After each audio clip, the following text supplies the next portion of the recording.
Hi everyone. इस video lecture में हम लोग पढ़ने वाले हैं सी प्रोग्रामिंग में पॉइंटर के बारे में। तो सबसे पहले जानते हैं कि पॉइंटर होता क्या है। पॉइंटर एक प्रकार का वेरिएबल होता है जो एक दूसरे वेरिएबल का एड्रेस स्टोर करता है। Means pointer is a variable that store the address of another variable. अब पॉइंटर क्या है, एक वेरिएबल है और ये दूसरे वेरिएबल का एड्रेस स्टोर करता है। तो इसको सबसे पहले देखते हैं कैसे बनाते हैं। तो अब देखते हैं कि नॉर्मली हम कैसे करते हैं वेरिएबल को डिक्लेयर। तो नॉर्मली हम क्या करते हैं, सबसे पहले उस वेरिएबल का डेटा टाइप देते हैं और वेरिएबल को डिक्लेयर कर देते हैं। उसी प्रकार से हम जब पॉइंटर वेरिएबल को डिक्लेयर करते हैं तो उसका टाइप और यहाँ पर पॉइंटर, ये क्या है, एक एस्टेरिस्क है और इसको हम डीरेफरेंस ऑपरेटर बोलते हैं। अब उस पॉइंटर वेरिएबल का नाम, तो यहाँ पर मैं उस पॉइंटर वेरिएबल का नाम ptr रख देता हूँ। तो यहाँ पर एक ये क्या है, एक अभी एक इंटीजर पॉइंटर है। ये क्या है, जैसे ये एक वेरिएबल है, किस प्रकार का वेरिएबल है, इंटीजर वेरिएबल है। उसी प्रकार से ये एक क्या है, पॉइंटर वेरिएबल है। और पॉइंटर किस टाइप का है, इंटीजर पॉइंटर वेरिएबल है। अब मुझे इसमें क्या करना है, एड्रेस असाइन करना है। किसका, ए का। तो यहाँ पर सिंटेक्स को फॉलो करते हैं। यहाँ पर सबसे पहले क्या करना है, टाइप और यहाँ पर ये लगाना है एस्टेरिस्क और यहाँ पर नेम ऑफ पॉइंटर वेरिएबल। तो यहाँ पर हम इस सिंटेक्स को हमने लिख लिया है। अब यहाँ पर हमें क्या करना है, उसमें एड्रेस असाइन करना है। तो हमें इस सिंटेक्स को फॉलो करना है। नेम ऑफ पॉइंटर वेरिएबल मतलब कि ptr जो हमने अभी पॉइंटर बनाया है वो, और यहाँ पर एड्रेस ऑफ वेरिएबल। सो यहाँ पर इक्वल लगा के, ये क्या है, असाइनमेंट ऑपरेटर, और यहाँ पर एड्रेस और यहाँ पर ए। तो यहाँ पर जो पॉइंटर वेरिएबल है उसमें किसका एड्रेस आ जाएगा, ए का एड्रेस आ जाएगा।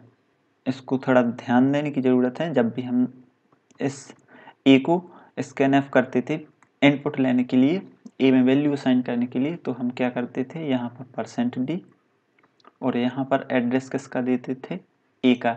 तो यहाँ पर ये क्या है, एक एड्रेस ऑफ ऑपरेटर। एंड क्या है, एक एड्रेस ऑफ ऑपरेटर। तो यहाँ पर जब इनपुट लेते थे तो एड्रेस का किसका देते थे, ए का। तो वैल्यू ए में आ जाती थी। उसी प्रकार से आप यहाँ पर एड्रेस देंगे किसका, इस एड्रेस ऑफ ए, मतलब कि इस एड्रेस को किस में डाल दो, इसमें असाइन कर दो। सो जो पॉइंटर है उसमें किसका एड्रेस आ जाएगा, ए का आ जाएगा। अब यहाँ पर थोड़ा मेमोरी में देखते हैं किस प्रकार से ये सब चल रहा होता है। तो यहाँ पर मान लीजिए ये एक मेमोरी है और इसमें इसका नाम है ए जो अभी हमने वेरिएबल बनाया था वो। अब मैं यदि जैसे ये एक वेरिएबल बनाया है ए इक्वल मैंने रख दिया 10, तो यहाँ पर इस वेरिएबल में जो मेमोरी है उसमें 10 आ जाएगा और इस मेमोरी का नाम है ए क्या है, एक वेरिएबल। मेमोरी के नाम को ही हम वेरिएबल बोलते हैं। अब जैसे मैंने यदि एक पॉइंटर बनाया है इंट और यहाँ पर एस्टेरिस्क ptr, तो यहाँ पर एक ptr बन जाएगा वेरिएबल। पॉइंटर भी क्या है, एक वेरिएबल है। तो यहाँ पर कुछ इस प्रकार से बन जाएगा। अब मैं यदि इसमें क्या करता हूँ, ptr equal to address of A, तो मैं क्या करता हूँ, ए के एड्रेस को ptr में असाइन करता हूँ।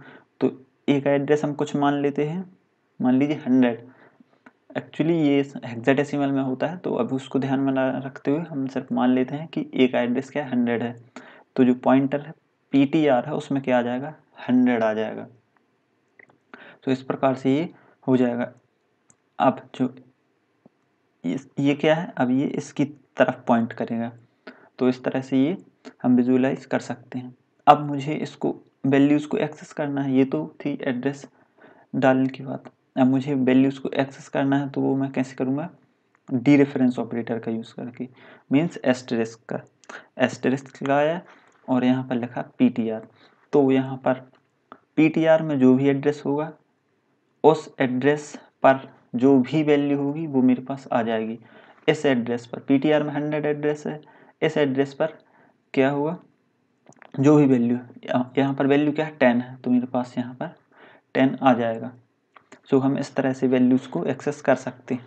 अब हमें चेंज भी करना है तो कुछ नहीं, असाइनमेंट कर देंगे, असाइन कर देंगे कोई भी वैल्यू, जैसे ptr इक्वल 20।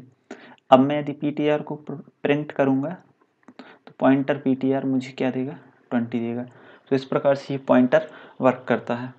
अब यहाँ पर मैंने पहले ही बता दिया है, ये क्या है, address of operator. It gives the address of the variable. जब भी मैं यहाँ पर एड्रेस ऑफ ए लिखता हूँ तो किसका, ए का एड्रेस मुझे दे देता है। तो यदि ये इसने मुझे ए का एड्रेस दिया है, अब मुझे इसको असाइन करना है वेरिएबल में, किसमें, पॉइंटर वेरिएबल में, क्योंकि वही स्टोर करता है पॉइंटर का वेरिएबल का एड्रेस। तो हम इस प्रकार से करते हैं। अब यहाँ पर जो इसको बोलते हैं एड्रेस ऑफ ऑपरेटर, और यहाँ पर जो एस्टेरिस्क है इसको बोलते हैं डीरेफरेंस ऑपरेटर यहाँ पर। So it gives the value stored at the address, dereference value stored at address. ये हमें वैल्यू देता है किस पर, किसी भी एड्रेस पर स्टोर वैल्यू। अब जैसे मैंने क्या कहा था, पॉइंटर str। अब मुझे ये क्या करेगा, जो ये पॉइंटर है इसमें जो भी एड्रेस होगा, जैसे मान लीजिए ये था एड्रेस, तो जो इस एड्रेस पर वैल्यू होगी वो मुझे मिलेगी। तो पिछले एग्जांपल में थी क्या वैल्यू, 10, तो मेरे पास 10 आ जाएगी। तो इस प्रकार से ये पॉइंटर में ऑपरेटर्स इस तरह से वर्क करते हैं। इन ऑपरेटर्स का यूज करके हम पॉइंटर को यूज करते हैं। अब इसकी इम्प्लीमेंटेशन देखते हैं किस प्रकार से हम इसको करेंगे। तो यहाँ पर चलते हैं VS कोड पर। सो मैं आ चुका हूँ अपने VS कोड पर। अब यहाँ पर मुझे एक पॉइंटर बनाना है। सबसे पहले मैं वेरिएबल बना लेता हूँ int a equal to 10। So a में क्या आ जाएगी, 10 वैल्यू आ जाएगी। अब मुझे वेरिएबल बनाना है, पॉइंटर वेरिएबल, तो इंट ptr, तो इस तरह से एक पॉइंटर वेरिएबल बन जाएगा। अब मुझे इसमें एड्रेस देना है, सो असाइन एड्रेस। अब यहाँ पर ptr is equal to address of किसका, ए का एड्रेस। तो इस तरह से ये एड्रेस असाइन हो जाएगा। अब मुझे यदि ए के एड्रेस को देखना है तो मैं क्या करता हूँ, यहाँ पर %x, क्योंकि हेक्साडेसिमल में होता है एड्रेस, और यहाँ पर क्या, एड्रेस ऑफ ए। सो यहाँ पर ए का एड्रेस मैं देख पाऊँगा। अब मैं यदि इसको रन करूँ तो यहाँ पर ये वार्निंग्स आ जाएगी, इसको इग्नोर करना है अब, और इसको रन कर देना है। सो यहाँ पर ये देख लीजिए ए का एड्रेस ही आ चुका है। अब मैं यदि इस ptr को प्रिंट करूँ तो मेरे पास क्या आना चाहिए, ए का एड्रेस आना चाहिए। सो यहाँ पर printf %x और यहाँ पर ptr। अब मैं यदि इसको प्रिंट करूँ तो सेम आना चाहिए, क्योंकि जो पॉइंटर ptr है इसमें किसका एड्रेस है, ए का। तो मैं इसकी सहायता से एड्रेस निकाल लूँगा।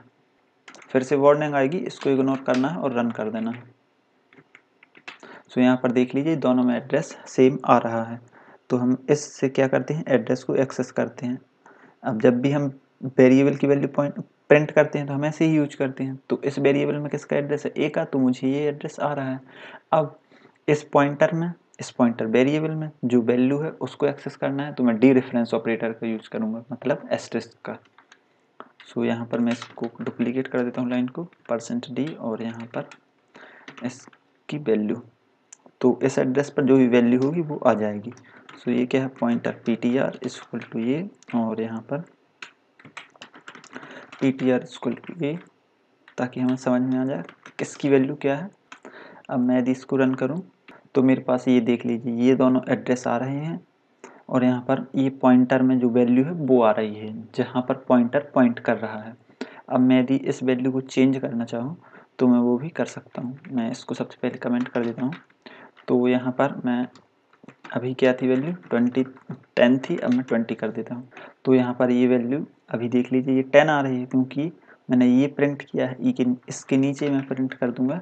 अब मैं इसको यदि प्रिंट करूँगा, क्योंकि मैंने पहले प्रिंट नहीं किया था, तो 10 आ रही थी, अब दोनों वैल्यू आ जाएंगे। तो यहाँ पर देख लीजिए ये पहले की वैल्यू है, अब मैंने उसको चेंज कर दिया है, तो यहाँ पर 20 आ चुकी है। तो इस प्रकार से हम पॉइंटर की मदद से भी वैल्यूज़ को चेंज कर पाते हैं। अब ज़रूरी नहीं है कि हम बारहमीस इंटीजर पॉइंटर ही बनाएं, हम कैरेक्टर पॉइंटर के साथ भी खेल सकते हैं। तो यहाँ पर मैंने जैसे कैरेक्टर बनाया ch, और ये क्या कर रहा है, स्टोर कर रहा है एक कैरेक्टर को, वो कैरेक्टर h मान लेते हैं। अब एक मैं बनाता हूँ कैरेक्टर पॉइंटर। अब जो एस्टेरिस्क है ये वेरिएबल के पास में भी हो सकता है और इस डेटा टाइप के पास में भी हो सकता है, उससे कोई फ़र्क नहीं पड़ेगा। अब मैं एक पॉइंटर मैंने जैसे बनाया, तो मैंने बनाया पॉइंटर और ptr equal to address of ch। तो जो पॉइंटर है उसके पास किसका एड्रेस आ जाएगा, ch का एड्रेस आ जाएगा। ch क्या है, एक वेरिएबल है और ptr एक पॉइंटर वेरिएबल है। अब मैं यदि इनकी वैल्यू को एक्सेस करना चाहूँ तो %c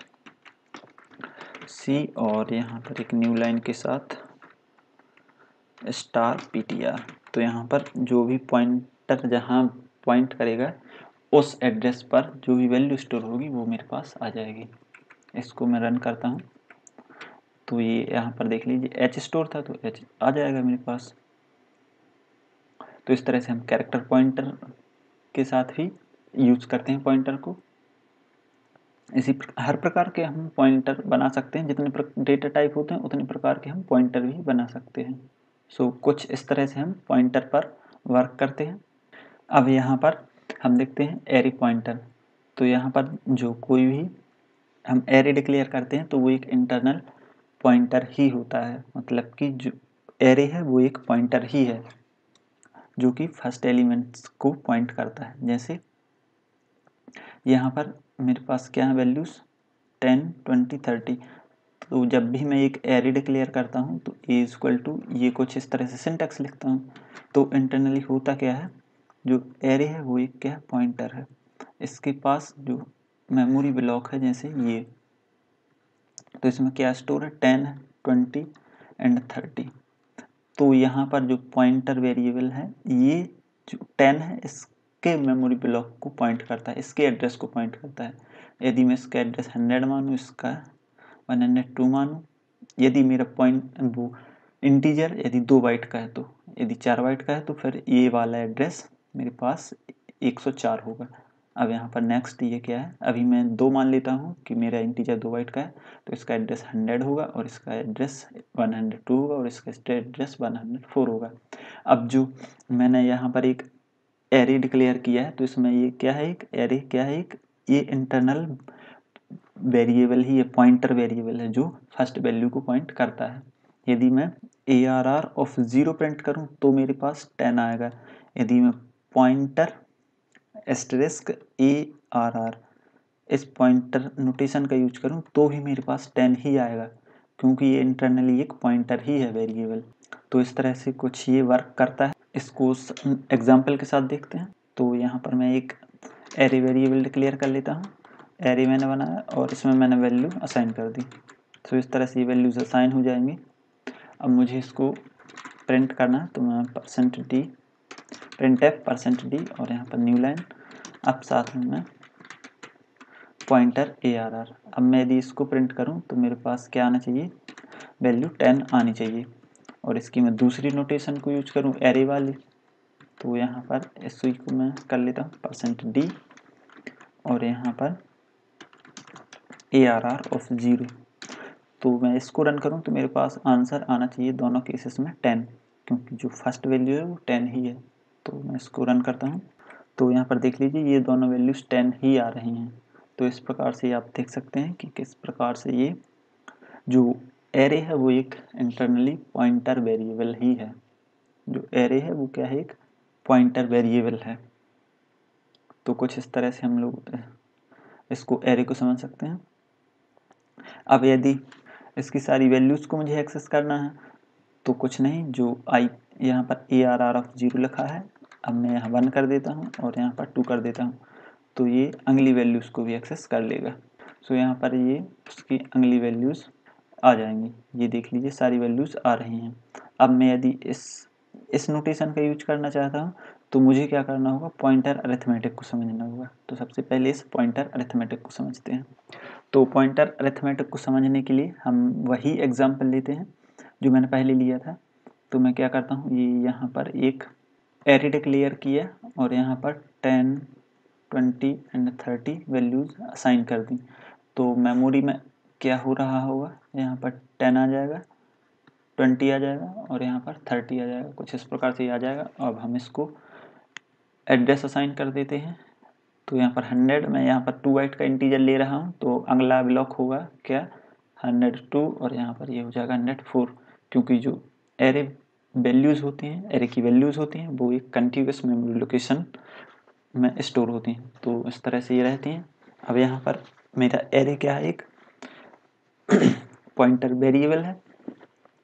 तो जो एरे क्या होगा, एरे के पास किसका एड्रेस होगा, फर्स्ट मेमोरी ब्लॉक का एड्रेस होगा ए, जो है क्या 10। तो इसमें एड्रेस क्या होगा 100। अब जब भी मैं ARR एरे ऑफ, या फिर मैंने अभी क्या बनाया है वेरिएबल, तो मैंने एक वेरिएबल बनाया था क्या ए, ये क्या है एक एरे है। तो यहाँ पर जब भी मैं यदि ए ऑफ 0 प्रिंट कराता हूँ तो मेरे पास 10 आएगा, और ए ऑफ 1 प्रिंट कराता हूँ तो मेरे पास क्या आ जाएगा 20, और ए ऑफ 2 प्रिंट कराऊंगा तो मेरे पास आ जाएगा 30। अब मुझे इसको पॉइंटर की मदद से करना है, इस एरे नोटेशन को यूज नहीं करना है। तो मुझे क्या करना है, a प्लस 0, यदि मैं इसको प्रिंट करूं तो मेरे पास क्या आ जाएगा 100 आ जाएगा, क्योंकि एरे में कौन सी फर्स्ट वैल्यू का एड्रेस है, तो ए ऑफ 0 मतलब 100 प्लस 0। सो यहाँ पर किसका ये एड्रेस आ जाएगा। अब मुझे इस एड्रेस पर स्टोर वैल्यू एक्सेस करनी है, तो मुझे यहाँ पर डी रेफरेंस ऑपरेटर लगाना है। सो यहाँ पर मैं एस्टेरिस्क लगा दूंगा, तो मेरे पास वैल्यू क्या आ जाएगी 100 ना आने की वजह मेरे पास आ जाएगी वैल्यूज़ 10। अब मैं ऐसे ही क्या करता हूँ, ए जैसे ये लिखा ना, तो मुझे इसी को यूज करना है ए प्लस 1। ए प्लस मैं 1 करूँगा तो यहाँ पर ए की जगह क्या आ जाएगा 100 और प्लस 1, तो जो 1 है उसमें जो भी यहाँ पर अभी क्या है, इस इंटीजर 2 बाइट का है, तो यहाँ पर 2 बाइट का मल्टीप्लाई होगा। मल्टीप्लाई तो यहाँ भी हुआ होगा, तो यहाँ पर 0 से हुआ था तो कुछ नहीं, 0 ही आएगा। यहाँ पर अब 1 से मल्टीप्लाई 2 का होगा, तो यहाँ पर ये क्या आ जाएगा। सो मैं यहाँ पर 2 को 1 से मल्टीप्लाई करूँगा प्लस 100 में ऐड करूँगा तो मेरे पास 102 आ जाएगा। अब इस एड्रेस पर जो भी वैल्यू स्टोर है उसको एक्सेस करना है, तो यहाँ पर मैं उसको डी रेफरेंस कर दूंगा, मतलब कि इस एड्रेस पर क्या वैल्यू है वो दे दो मुझे, तो मेरे पास क्या आ जाएगी 20 आ जाएगी। अब अगली नोटेशन क्या है, अगली वैल्यू एक्सेस करना है, तो मैं क्या लिखूंगा ए प्लस 2 और यहाँ पर बाहर पॉइंटर। तो ए का बेस एड्रेस क्या है, जो फर्स्ट एड्रेस क्या है जहाँ ए पॉइंट कर रहा था वो क्या था 100 था, और यहाँ पर 2 और यहाँ पर साइज ऑफ डेटा टाइप, तो यहाँ पर मैंने अभी साइज ले रखी है 2 बाइट, तो यहाँ पर 2 हो जाएगा, और यहाँ पर एस्ट्रिस्क, तो यहाँ पर 100 प्लस 4, और यहाँ पर इस एड्रेस पर जो भी वैल्यू है वो आ जाएगी। तो यहाँ पर पॉइंटर, डी रेफरेंस ऑपरेटर या फिर पॉइंटर, कुछ भी बोल सकते हैं उसको। अब यहाँ पर इस एड्रेस पर जो भी वैल्यू होगी वो मेरे पास आ जाएगी। इस एड्रेस पर मेरे पास क्या 30 है, तो मेरे पास ये 30 आ जाएगा। तो इस तरह से हम पॉइंटर नोटेशन का यूज करते हैं एरे में। एरे में हम दोनों नोटेशन का यूज कर सकते हैं, पॉइंटर का और एरे का। ज़्यादातर हम एरे का यूज करते हैं, पर हम अभी पॉइंटर पढ़ रहे हैं तो मैंने पॉइंटर की मदद से बता दिया। अब मैं जैसे मैंने ये वैल्यूज एक्सेस की थी, अब मैं पॉइंटर की मदद से करवा देता हूँ। तो यहाँ पर मुझे क्या करना है, अब मैं इसको करता हूँ प्रिंट %d और यहाँ पर न्यू लाइन, यहाँ पर पॉइंटर लगाना है, एस्टेरिस्क, पॉइंटर बोल दो या एस्टेरिस्क, उससे कोई फर्क नहीं पड़ेगा। ARR ऑफ 0, तो मेरे पास क्या आना चाहिए 10। अब मैं यदि ARR ऑफ 1 लिखूँ तो मेरे पास क्या आ जाएगा 20, और यहाँ पर ARR ऑफ प्लस 2 लिखूँ तो मेरे पास क्या आ जाएगा 30। तो मेरे पास ये तीनों वैल्यूज़ आ जाएंगे जैसा कि हमने एग्जाम्पल में देखा था। तो यहाँ पर ये तीनों वैल्यूज़ आ रही हैं। सो इस प्रकार से हम लोग पॉइंटर नोटेशन का यूज करते हैं। अब मैं यदि इस पर लूप लगाना चाहूँ तो मैं लूप भी लगा सकता हूँ। तो मैं लूप लगा के दिखा देता हूँ। So and i = 0 and less than i less than 3 and i++। अब मुझे इसको प्रिंट कराना है, तो यहाँ पर printf %d और यहाँ पर न्यू लाइन और साथ में एस्टेरिस्क और यहाँ पर ARR ऑफ i। अब मैं यदि इसको प्रिंट कराऊँ तो मेरे पास सेम एज वैल्यूज़ आनी चाहिए प्रीवियस रिजल्ट की तरह। तो मेरे पास ये आ रहे हैं, मतलब कि हम ऐसा भी यूज कर सकते हैं। अब यहाँ पर मैं जो एरे में एड्रेस होता है, उसको 1 बाय 1 देखना चाहूँ तो मैं उसको सबसे पहले मैं नोट्स पर बता देता हूँ, फिर कोड में बता दूंगा। तो यदि मेरे पास जैसे मैंने एक वेरिएबल एरे डिक्लेयर की है, इसको हम इंटरनल पॉइंटर भी कहते हैं।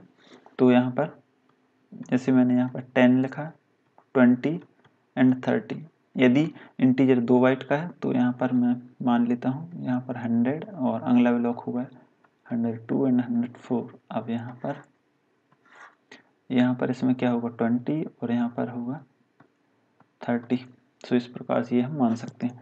अब इसके एड्रेस को प्रिंट करना है। सो सबसे पहले यहाँ पर ये तो पता है कंटिन्यूअस मेमोरी एलोकेशन है, तो यहाँ पर इसका एड्रेस कुछ इस प्रकार से होगा। अब मैं यदि इसका एड्रेस प्रिंट कराऊँ तो ARR में प्रिंट करूँ तो मेरे पास फर्स्ट वैल्यू का एड्रेस आएगा। अब यदि मैं ARR+1 प्रिंट करूँ तो मेरे पास नेक्स्ट वैल्यू का एड्रेस आ जाएगा, और ARR+2 करूँ तो मेरे पास इस वैल्यू का एड्रेस आ जाएगा। तो इन वैल्यूज़ के एड्रेस को देखने के लिए हम चलते हैं VS कोड पर। तो उस VS कोड पर क्या आएगा, यहाँ पर जो वैल्यूज़ हैं वो हमें पता चल जाएंगी ये कंटिन्यूअस मेमोरी लोकेशन में हैं कि नहीं। तो यहाँ पर सेम एज हम इसी का यूज करेंगे। अब यहाँ पर जो डीरेफरेंस ऑपरेटर है वो हटा देंगे। तो यहाँ पर जो फर्स्ट एड्रेस होगा वो आ जाएगा, सेकंड आ जाएगा एंड थर्ड आ जाएगा, और उसको हम कंपेयर कर पाएंगे कि हमारा इंटीजर है वो कंटिन्यूअस मेमोरी एलोकेशन में स्टोर है कि नहीं इस एरे में। तो मैं यदि इसको रन करूं तो मेरे पास शायद कुछ वार्निंग्स आएंगी, उसको इग्नोर करना है और रन कर देना है। तो यहाँ पर देख लीजिए ये इंटीजर की रेंज से क्या कर रहा है, ओवरफ्लो कर रहा है। उसको ध्यान में रखते हुए हम आउटपुट देखते हैं क्या आ रहा है। तो यहाँ पर देख लीजिए ये आ रहा है 20, ये आ रहा है उससे थोड़ा कम, 4 कम, मतलब मेरा इंटीजर कितने बाइट का है, इसमें 4 बाइट का है। सो यहाँ पर ये 4 का अंतर आ रहा है। अब यदि इसको पॉजिटिव करना है तो यहाँ पर मुझे जो इंटीजर आ रहा है वो अनसाइंड इंट चाहिए मुझे, जो नेगेटिव में ना जाए। तो मैं उसकी जगह में %d की जगह %u लगा देता हूँ। तो यहाँ पर मेरे पास ये एड्रेस सक्सेसफुली आ जाएगा। अब यहाँ पर देख लीजिए, आप एड्रेस को देख पाएंगे। यहाँ पर देख लीजिए सबसे पहला एड्रेस क्या है, बेस एड्रेस 80, और यहाँ पर ये क्या 84 लास्ट में, और यहाँ पर ये 88, मतलब कि मेरा इंटीजर यहाँ पर कितने बाइट का है, 4 बाइट का है।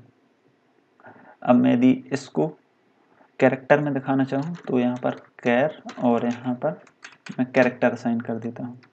अब मैं इसमें दे देता हूँ, सो यहाँ पर character A, character B and character C, मैं तीनों कैरेक्टर ले लेता हूँ। अब मुझे इसके एड्रेस को प्रिंट कराना है तो बस इसी नोटेशन का यूज करना है, कोई भी चेंजेस नहीं करना है, क्योंकि ये एड्रेस प्रिंट करा रहा हूँ तो यहाँ पर कोई भी मॉडिफायर चेंज करने की ज़रूरत नहीं है। अब मैं इसको रन करूँ तो कुछ वार्निंग्स आएंगी, इनको इग्नोर करके रन करना है। तो यहाँ पर देख लीजिए इसमें अंतर एक का आ रहा है इस एड्रेस में। सो यहाँ पर देख लीजिए 53, 54, 55, मतलब कि इसमें क्या है, कैरेक्टर 1 बाइट का है। तो इस प्रकार से हम वेरीफाई कर सकते हैं। इससे पता चल रहा है कि कैरेक्टर कितने बाइट का है, 1 बाइट का है, और वो किस मेमोरी एलोकेशन में स्टोर है, कंटिन्यूअस मेमोरी एलोकेशन में स्टोर है।